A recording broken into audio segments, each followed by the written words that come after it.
नमस्कार मित्रांनो, मी पुन्हा एकदा तुमच्या समोर आलोय. आज मी तुमच्या समोर एक नवीन माझी कला सादर करतोय. आपल्या लाईफ मध्ये वेगवेगळ्या प्रकारचे विनोद घडतच असतात. तर छोटासा एक विनोद मी तुमच्या समोर सादर करतोय. आवडलं तर लाईक, शेअर आणि सबस्क्राईब नक्की करा. तर मी असं नुकतंच मी आता घरात बसलो होतो, माझी भावंड वगैरे तर आम्ही बसलो होतो घरामध्ये.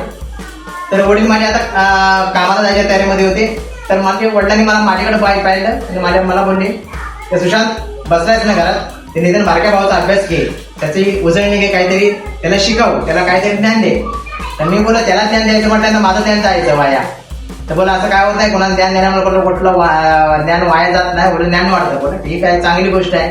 बोला ठीक आहे, पण त्याला मला त्याच्यावर विश्वास नाही, त्याच्यावर भरोसा नाही. तर बोला काही करू शकेल, काही प्रश्नाची उत्तर देईल, त्याचं काय खरं नाही. बोला अरे काय नाही, तू घे. बोला थांबा 2 मिनिटं, तुम्हाला आता लगेच दुधाचं दूध आणि पाण्याचं पाणी काय ते होईल ते समजेल तुम्हाला. बोला थांबा 2 मिनिटं. मी बारक्या भावाला एक प्रश्न केला.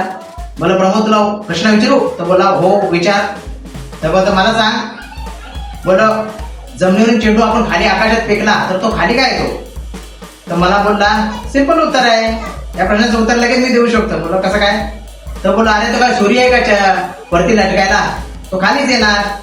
वडिलांनी माझ्याकडे बघितलं, मी माझ्या वडिलांकडे पाहिलं.